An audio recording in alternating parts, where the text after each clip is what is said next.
This episode is brought to you by Denver Film. Hey movie lovers, the Denver Film Festival is happening November 1st to the 10th, and this is your chance to see major films before anyone else. From red carpet premieres to must-see movies, this festival has it all. But it's not just about the big titles. You'll also discover hidden gems and indie films you won't find anywhere else. So don't wait. Head to denverfilm.org to get your tickets and experience 10 days of incredible cinema. That's denverfilm.org. We'll see you there. This episode is brought to you by the Denver Public Library. Come down Sunday, November 3rd at 10 a.m. for the Denver Central Library grand reopening ribbon-cutting ceremony. The library will open at 11 a.m. for you to explore redesigned spaces like the new children's library and the one-of-a-kind teen space. Enjoy live entertainment, refreshments, giveaways, and more. RSVP is encouraged at denlib.org/celebrate. That's denlib.org/celebrate.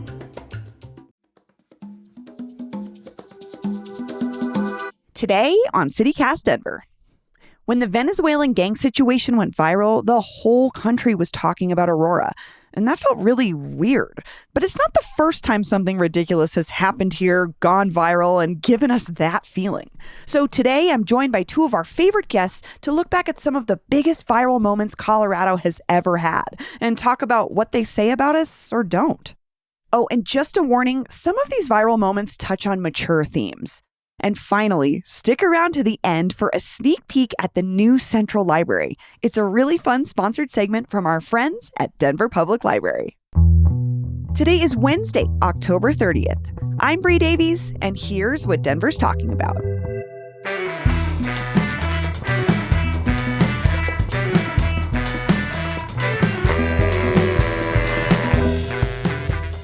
Politics and green chile correspondent Justine Sandoval. Hi. What up?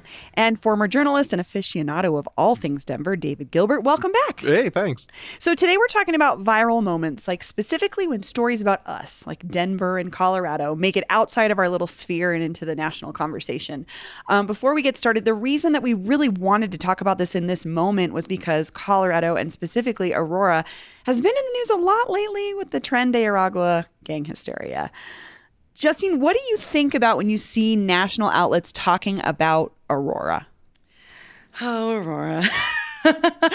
Well, it upsets me because I had spent a lot of years in the political world, like being such a Denver-centric person. I'd be like, oh, nobody wants to go to Aurora. But I think it was like when I started working in 2014 on a CD6 election, it was against Mike Coffin and it was Andrew Romanoff, I believe, and we did not win that one. But we went back several times after that. So it kind of opened up my whole world into Aurora and getting to know the community and getting to know how wonderfully diverse and amazing the city of Aurora is. But it makes me sad that a lot of the stories that come out that go viral or national aren't always the best, painting of Aurora. There was the horrible theater shooting that happened. And then now there's just this like very horrible Elijah McClain. Yeah. But all of these tend to not contextualize what makes Aurora really cool to folks that live there and those of us around it. I mean, David, what do you think about when you see something like a place like Aurora getting national attention and maybe being described as like just a Denver suburb? Well, I mean, I think it was the other night on Saturday, I was at a pumpkin carving party in the city of Aurora, Colorado. Beautiful place. And I was sitting there eating my, delightful little appetizers and everything. And I was like, man, here I am in this city that apparently is this hellish war zone conquered by foreign cartels. And I'm like, but I'm eating my little like blueberry crunch appetizers at here. my friend's house. Yeah, like, this isn't my friend is living their life. Yeah. And then on the way home, we stopped at H Mart and it was delightful. And I was like, I mean, really, I think, what I think about that in general is everyone has completely lost the plot. Yeah. Like at this point, like nobody even like the back and forth gotchas are so out of control that nobody's even like really sure what they were initially mad about and everything. Right. So yeah, it's I mean, it's a weird thing. And I would just say that like Trinidad, this situation is a little bit more of a downer viral moment than I think we're going to talk about, right? Where there are funnier smidge. moments, but that was just sort of the tie-in. So, I don't know, Justine, you want to throw one out there? What is a viral moment for Colorado that you came across? Sure. I was trying to go through this and not bring like the downer viral moments because I was thinking like, what are some really good viral moments that stick out in my head? And I'm going to start with one that is a little comedic here, but it was the Mad Pooper. I don't know if you remember the Mad Pooper, but it was a story, an unsolved mystery still to this day out of Colorado Springs, where there was a woman who was a jogger and she was like pooping on the same family's lawn, like all week long for like a month, every time she would go for a jog. This rings a bell. Did they figure out why? They never figured out why. It's still unsolved as I looked it up this week. Unsolved mystery. But I believe Vice had a headline that was, my God, Vice, of course. The Mad Pooper is terrorizing a town with her turds. And it was in Colorado Springs. Our second largest city, by the way. Our second largest city. Anyone in media lives to write headlines like that. You know? It's true. It is half of it's about the headlines. Yeah. So yeah, the Mad Pooper. It was this woman who was a jogger, and she was just taking a dump on this family's lawn. But it was controversial because it was premeditated. Because I don't want to shame. There's a lot of shame around people pooping outside, Sure. and I think that That's different. sometimes you Yeah. got to do what you got to do. But Yeah. this woman was like a premeditated pooper. Can you imagine thinking about that? Like, because, you can't really control when your body decides that it's ready to do that. But you'd be like, all right, well, put on my jogging attire and head over to Mr. So-and-so's house because I want to shit on his porch. Well, the woman, when she was caught, a woman's children saw her doing it. And they were like, Mom, oh my God, this lady's like taking a dump on the front. God. That's so...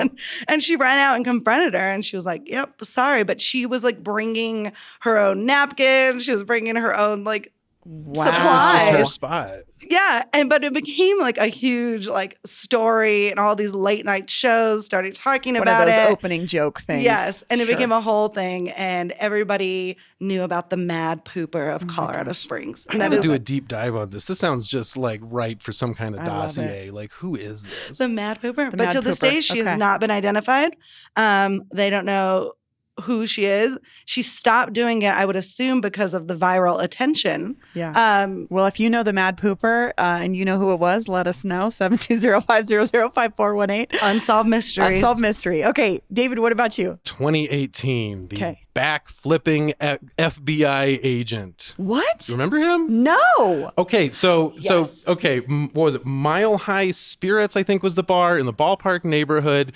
This 29-year-old, fresh out of Quantico FBI agent decides to do a sweet backflip in this bar, and backflips, lands his gun, his service weapon, his FBI service weapon, falls out of his That's pocket, right. fires, and Yes. shoots a guy in the leg. Oh my God. Like nearby, and I loved it because, like, I mean, the FBI, right? But it's also like America's Funniest Home Video Yeah, style I mean, it's like- behavior. Yeah, and it's like, and it's like people in their minds have this concept of an FBI agent, whether it's, the unaccountable sort of Agent Smith from The Matrix, or whether it's, Clarice Starling or Mulder and Scully. And it's like, no, sometimes it's just a The wasted. drunk moron doing a backflip in a bar. And there we are, Colorado, Yeah. making national news. Yeah, and it's like so you're picturing in your head, you're picturing like, whether it's the best or the worst of God. American law enforcement. It's like, nah, it's just some backflipping 29-year-old. Yeah. When they said it was Mile High Spirits for that story, I was like, oh, makes sense. I've Yeah, been in that right? bar before. Sounds like the Yeah, clientele. I actually had to kind of look. I had to do a little digging to find out the name of the bar because it was so widely reported. It was just a Denver bar in so many of the stories. He started doing a little up rock. He started doing his like breakdancing move, and then he was like, Just popped and gonna locked finish it it with a backflip. Popped it off. This is another one I think Accidentally. that's right maybe for a follow up, because the stories that I saw. He pleaded guilty to, I can't even, reckless endangerment or something. But it was like the stories were like, it is unclear whether he remains employed by the FBI. Oh my gosh. Okay, I'm going to go with the Balloon Boy hoax. Honestly, when I was researching this, I thought it was way earlier than it was, but it was 2009, so it's pre the kind of virality we know today. But what was really interesting was this happened in 2009. So this family claimed that their son was inside this homemade weather balloon, and NPR says news media helicopters tracked the balloon. The National Guard sent another 2 helicopters in a rescue attempt. DIA was temporarily closed, because they were trying to track down this balloon. Turns out the kid was in the attic and hiding from his parents. But these parents got charged. I don't know what they got charged with exactly, but they did a little jail time and had to pay restitution. And interestingly enough, in 2020, Governor Polis pardoned them. And I just thought, follow-up. I mean, this is interesting to me, David. You have 2 little boys. I do. Can you? Would you imagine? I mean, I just can't imagine thinking about this and I don't know what their actual intentions were, but if my kid was potentially in a balloon in the sky, terrifying. Well, do you remember sort of I remember kind of doing a bit of a dive on this guy because the dad, was it Richard Heaney? Yes. Yeah. Okay. Mm-hmm. So he was this reality TV obsessed guy who just had this fixation on my family is my vehicle to fame and fortune. Oh, and before and since Balloon Boy, he had all these weird, obnoxious music videos starring his kids saying and doing things that are kind of beyond their age and just kind of a real creep, just kind of up and down. Trying to exploit his family. Yeah. And actually, I'm really glad you brought that up because that's what the Larimer County Sheriff said at the time. There is absolutely no doubt in our minds that this was a hoax. It was a publicity stunt done in the hopes of better maneuvering themselves for a reality TV show. They were on reality television show. That's why this whole thing pissed me. It still makes me mad to this day. It pissed me off. But they were on Wife Swap before then. No. And I remember I didn't like him at all on Wife Swap. And then this happened and it was an attempt to further their reality television These career. poor kids, they had 3 kids. Yeah, I mean, if you ever really want to disturb yourself, go look up everything else that guy ever made, all his weird music videos Harebrained and scheme inventions. dads are already, And when they rope the kids in, so bad. Justine, give us another one. Okay, this is actually one of my favorite stories of all time in Colorado, and it is Ted Haggard and Mike Jones. Oh, Ted Okay, Haggard. tell us about Ted Haggard. Okay, Ted Haggard and Mike Jones. This happened, I think, in 2006. But Mike Jones was. Oh, so let's start with who Ted Haggard was. Yeah. And it still is, but Ted Haggard was the pastor for New Life Church in Colorado Springs, which was a huge evangelical church, and he was all over the media, really popular nationally. But at that time in 2006, he was openly speaking out against gay marriage and homosexuality. Anti-gay. Yes. Yes. And his church was a leader nationally in this homophobia. Well, it turns out that a man named Mike Jones, who was a male prostitute and a masseuse, came out when he heard Ted Haggard saying all these things and said, I've been having sex with Ted Haggard and doing meth with him for 3 years. I forgot about and he that. was coming up from Colorado Springs to Denver. There's a good Colorado Springs connection. He was coming up to Denver to have sex and do drugs with Mike Jones. And so Mike Jones exposed him for this, and it became this national story highlighting the hypocrisy of these churches. And, I think Colorado Springs kind of fallen out from being totally the epicenter of the mega churches. The focus on the family. Focus on the family. Springs is It was shifting. moving farther away from that as its main reputation. Totally. This time was the peak of that. So this whole scandal that went down was huge news. It brought down Ted Haggard. He went through all of these other issues, a lot of people were defending him at first, like the James Dobbs of the world and stuff, but it eventually came out that it was true and that there was actually a voicemail of him asking Mike Jones for drugs. And so, yeah, that went down. My favorite ending to this story was years later, Mike Jones wrote a musical about the situation, and he made this musical that was like really popular in the cabaret scene. But is it? Have you seen it? no, I haven't seen it, but it's like one of those things I'm really interested in that would like to see, and I want to know more about the Mike Jones musical. But Mike Jones to me was a hero in all of this, and it really called out that hypocrisy. And it was like, this is like the end of the Bush era and everything too. So I had a friend who this was her pastor.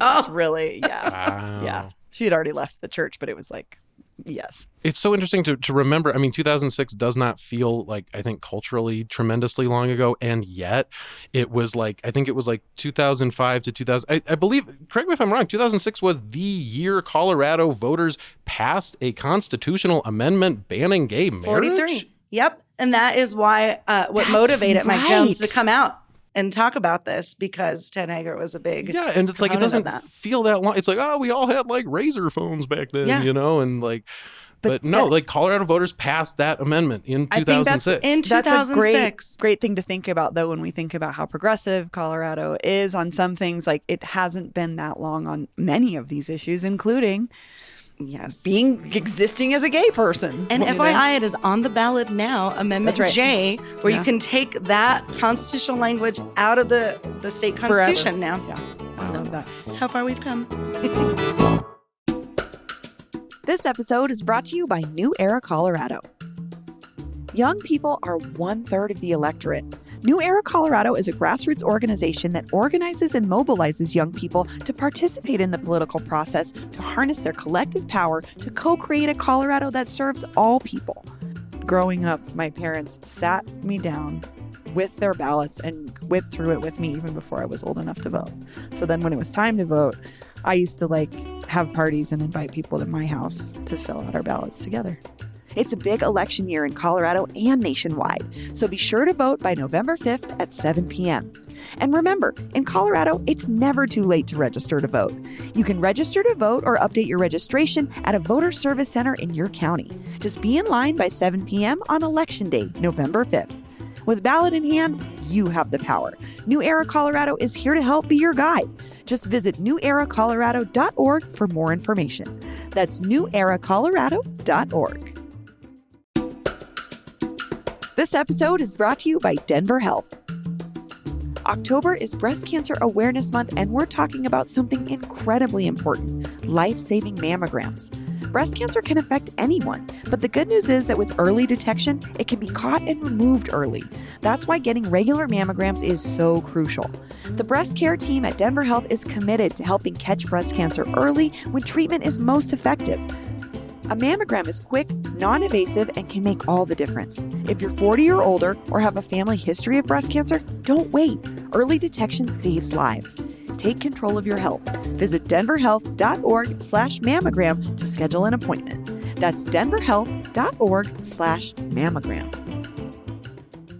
David, what do you got? Do you remember 2019? It's interesting. We're digging back a lot of pre-pandemic stuff. Do you remember the Fresh Prince of Denver? Oh my God, that was on my list. Real estate agents. That was on my list. Oh my God, I couldn't even. Denver. Yo home to Denver. I was trying to research, and I couldn't even bring myself to watch it again. It was just We will too play bad. a clip of this for our listeners because it is so cringy. Like, you want to pull away from your computer or your phone and just Oh, it's radioactive.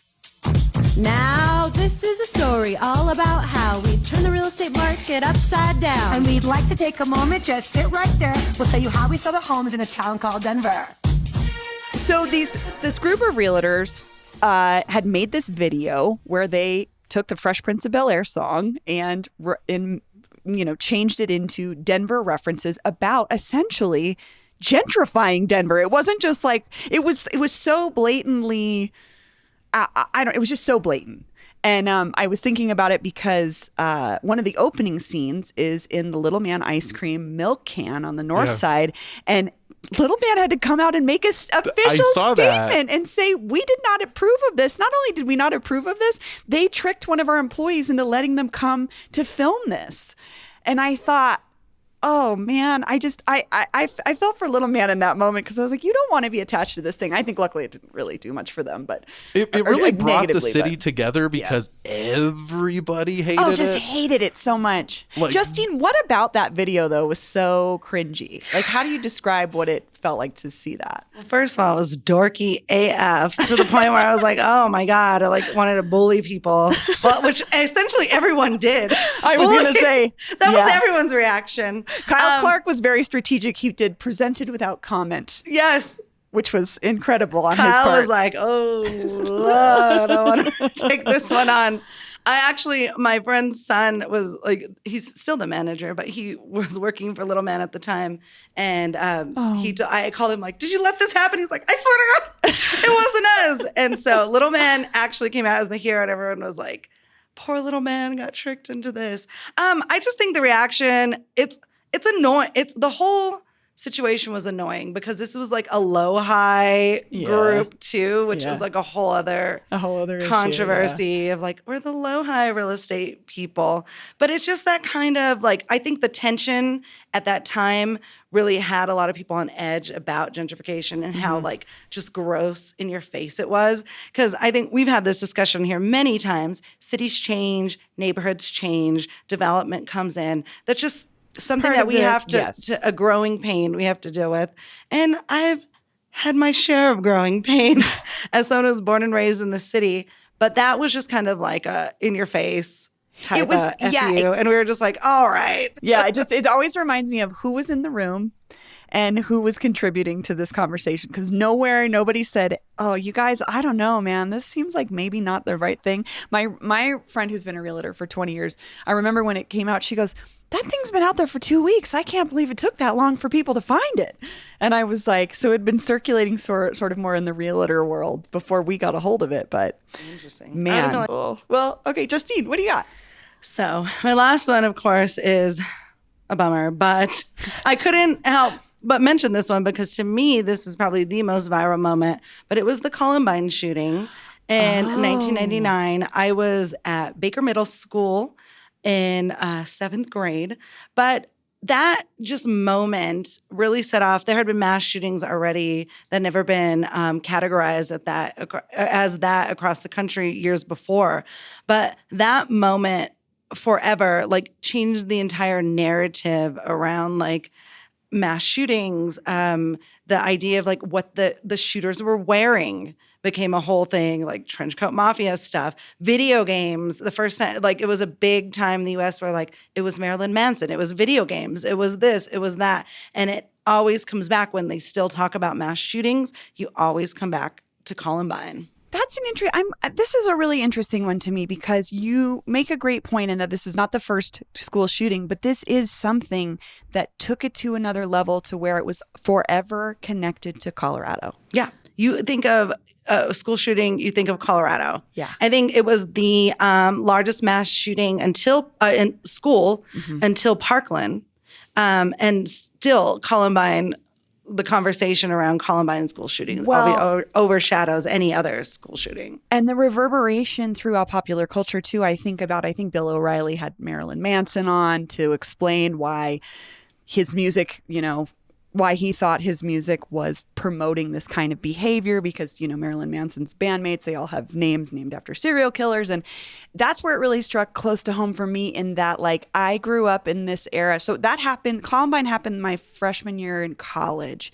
So I had been in high school right before that. And I had tons of friends that were like weirdos who wore trench coats, you know what I mean? And loved Marilyn Manson. And so it had more of an effect than just about the school shooting. We started looking at video games and music and art and all of these things. And what a weird time. I think about the fact that after Columbine, as far as virality, it really felt like the world stopped and looked at Colorado and us. It was one of those moments that everyone covered. Well, and the president visited, people wrote plays and movies and books, and it did become synonymous with school shootings, and in some ways there have been so many. I mean, now a Columbine scale event happens a few times a year, and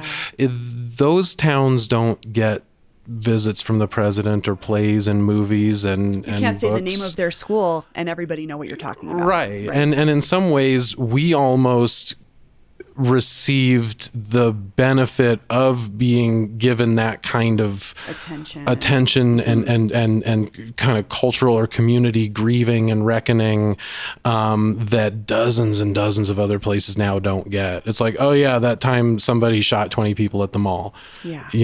And that the victims and survivors got stories told. Yeah. Right. And I mean, and that unleashed a whole lot of, and the flip side, of course, is like, it's inspired a lot of truly, truly terrible things. So there's kind of this, light side, dark side to that. But David, do you have any more? Do you have a fun one? Sorry, everyone. No, it's okay. I think that's a real one. It's a real one. Let's see here. How about the video of Bigfoot from the Durango and Silverton train? From the train. And it's like, look, these people about a year ago, these people riding the Durango and Silverton narrow gauge railroad between the towns of Durango and Silverton filmed what looked awfully Bigfooty from the train. No way. Yeah. And I gotta say, I went and watched that video a whole bunch of times and it looks real Bigfooty. No, I agreed. Did they ever? I don't think anybody ever said it was my friend in a suit or something. I don't think so. No. Well, that's the San Juans, right? Yeah. I imagine there could be a Bigfoot over there. Yeah. The wild and rugged San Juans, hell, I don't know. Oh my gosh. that to me fits us a little bit here in Colorado. We have some of these sort of things, and we are that kind of place where we have don't we have a Bigfoot museum? And in Bailey. But that reminds me, another viral thing was the cow mutilations. That actually came from the San Luis Valley. Oh, really? Those first cow mutilations that they were finding where they're dissected and stuff. That was Colorado. Oh, I didn't know. And then South Park did a whole thing on it too, and that's one of our viral moments. Oh my gosh. So it makes sense. Bigfoot, cow mutilations, Oh my gosh. Well, I'm going to close this on another happy one. Oh, I've got two. You know what? I'm going to go with Jokic doesn't want to go to the parade. Do you remember this? Yes. After the Nuggets won the championship, he's in a presser. I'm going to play a little clip really quick, and they're asking him about if he's excited about the parade. So I'm curious what you are feeling right now, and if you're looking forward to a parade coming up in Denver. When is parade? Thursday. No. To go home. Okay. He's so stressed. He's what? so There's stressed. a parade now. He's stressed because he just does not. He wants to go home to Serbia, and he's just realizing, wait, I have to stick around for the city to celebrate me. And I thought this was an interesting moment because Bleacher Report picked it up, and it kind of exposed people to this wonderful celebrity we have here in Denver. That if you're not paying attention, you might not know who he is, but this is him all the time. I mean, he is himself. And what's funny is afterward, he does the parade, and he absolutely loves it. Okay. Thank you, though. You know that I told that I don't want to stay on parade, but I fucking want to stay on parade. This is the best day of my fucking life. Yeah, this is amazing. And so I loved it because it felt like I was like, this is our guy. This is our guy. It's relatable, isn't Yes. it? It's like, wait, seriously, the pizza party at work is mandatory? Yeah, I just want to go home after a holiday break. I did what I was supposed to do. Yeah. That's kind of how he approaches basketball too, is I did what I needed to do. Now can I go home and be with my horses? So one of my favorite things to cheer myself up with is I'll go on TikTok and put in Jokic hates basketball. And it's all the clips of him just loathing his job. He's like, oh, for everything. I love it. I love that he's so talented. So to Denver, he's everything. He's everything to bring to the us. Nuggets championship home. Like, he's so good. And the fact that he's just like, meh, I love it. We love a reluctant hero. I love it. I think that's what it is. Yeah. I love a reluctant hero, and I love that he's ours. And Yeah. it was funny that this moment transcended us a little bit, and people, even outside of watching basketball, got to learn this is the guy. This is the MVP in Colorado. One of the greatest basketball players of all time. Right. You know, just Yeah, can't wait to get home to there's a Serbia and parade race now. Races horses. If you know Serbians too, I had some really good friends growing up and stuff for Serbian. It's very just on brand. Like, yeah, just the personality to just be like, we don't celebrate ourselves that much, you know? This was so much fun. Justine, David, thank you so much. Yeah, it was a blast. Thanks. Thank you. We want to hear from you, too. Are there any huge Colorado viral moments we left out? You've got to call in and let us know. Send us a text or leave us a voicemail with your name and neighborhood, and you might hear it on the show. The Viral Moments hotline is open at 720-500-5418. Again, the Viral Moments hotline is open at 720-500-5418. And now, a special sneak peek at the newly renovated Central Library in a sponsored segment with Library Director Rachel Fuel and our friends at the Denver Public Library. Hi, Rachel. Hi. We've Great talked to you before. Yes, Maybe we have. That's fair to say. We were here last time to see the unveiling of the new children's area, but now we're here to see the rest of the show. We're opening the whole building on November 3rd. And We it's can't been wait. several years since the public's been able to access most of this space, right? Yeah, so we closed the building for COVID, and then we've remained open in kind of smaller pockets on the first floor throughout. So we've been closed, though, just for this last stretch of construction, totally closed. Can still do a little bit of service at our 13th Avenue window, but we will be fully open, the whole building, every floor you used to love, you'll be able to get back to on November 3rd. So right now, there's still like some construction and safety things around, but I guess should we just go in and see what it looks like? That would I be can't awesome. wait. I can't wait for you guys to see it. Okay, so Joe's gonna let us in. Construction entrance. Thanks, Joe. I know. So we're on the front side. We're on the Broadway main Broadway side. side. Haha, Joe has the magic card to get us in. Okay. Here we are. We're here. So we'll approach like we're coming in the Broadway entrance. Okay. I mean, right away, I'm seeing way more glass. And what has changed? Tell us what we're seeing, Rachel. I was glad to get your initial It's beautiful. read on what you're seeing. Yes, we've added 2 grand staircases, one on the east side, one on the west side. They are thinner than our former hallways that we had connecting each side of the hall. So you can see more clearly the Ed Ruscha mural. So we can see that goes along the whole border of the Schlesman Hall. And on the west side that we're looking towards is the sunset. Okay. And then if we turn around to the east side, we are hidden, but if we scoot a little bit, we can see the sunrise. And will you tell the us mural. again, this is a mural by... This is Ed Ruscha, Okay. who is a famous Western artist. So that's part of the retaining of Yeah. what you may be familiar with if you've been here before. exactly. So But- this mural is the 1% to art from our 1995 build of this renovation. So Okay. the Michael Graves portion of the building that we're standing in. I have to say, though, for as much as I can see the newness, if you loved the old building, you're still going to love the feeling of it in here. It's hard for me to describe. I was a kid when that opened, I was 15 when the Michael Graves part opened, and it was so grand and like kind of unbelievable that this was our library, and it still has that feeling, which I love. So glad. I'm glad it retained that feeling for you. Yeah. We really, really tried to keep all the postmodernism Totally. elements from Michael Graves.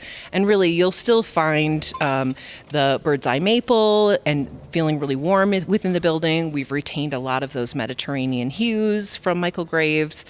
So really trying to add on rather than detracting from this space at all. I love that. I love those like sort of postmodern color schemes from the 90s that are just evoke so much good feeling. We're entering the space that we're calling the Commons. Okay. So this is kind of the library vibe you'll find within the Central Library. If you're just popping in, you're maybe live in the neighborhood, you work downtown, you do want to come over here for a lunch break or to bring your laptop and work for a while, this will be a great space. We don't have all of our furniture set up, but we're starting to. But you can see there's little clusters of areas where you can maybe meet a friend and chat, or like you said, just like maybe come here and work for a little bit. Yeah, and we've modified a lot of our exterior too, so it's a lot more accessible for folks. We used to have a really steep grade out the front to the Broadway side. Oh, yeah. That was really hard if you were using a wheelchair, if you were pushing a child in a stroller, or for all of our book carts. It was terrible. So really, we remedied a lot of that and put in more, I think, better accessibility paths. So that's one of the improvements or renovations that like you won't see, but you'll experience. It's one of those things that when it's working, nobody notices, right? You're talking about before the grade was like sucked. And if you were trying to, the grade matters when you're using a wheelchair. This is like you can roll right in. What else did you change, or what else maybe would someone not notice right away in this renovation, but will ultimately make their experience at the library way better? We have made many, many improvements on a lot of the infrastructure. So, yeah, those layers of the building you don't think about at all. All new public restrooms, awesome. All new elevators. We modernized every one of our 6 elevators. So we have improved a lot of things where we have been reported on in the past. So there'll be a lot better, smoother, all kinds of things to use that, again, you wouldn't necessarily notice, but will make your experience way better. Yeah. So you're officially opening November 3rd. When can people come in here? What do we need to know? Okay, on November 3rd, if you want to get here for the ribbon cutting, you need to be here at 10. The full library, though, opens at 11. So if you're here with little ones, 11 is probably your better time to get here. But if you're excited about hearing our civic leaders talk about how great the library is, 10 o'clock, ribbon cutting. That's for you. I know, and you're underselling it, because honestly, that's how I get the most stoked about being here, is when you hear people talk about what makes this place so great. And the library is integral to Denver as a city. So thank you. I agree. We'll celebrate November 3rd. November 3rd. Come on down to the library. Awesome. Well, thank you so much, Rachel. Thank you, Bree. That's all for today here on CityCast Denver. If you enjoyed this show, why not take a minute to tell the mad pooper about us? Rate the show wherever you get your podcasts and subscribe to our morning newsletter and learn more about us at denver.citycast.fm. We'll be back tomorrow morning with more news from around the city. See you later.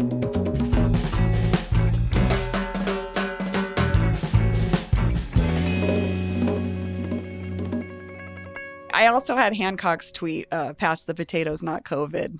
Don't get on an airplane. Before he got on the damn airplane. He got caught on a plane? Yeah. So dumb. Texas is not that far to get in your car and put a wig on and sunglasses and drive.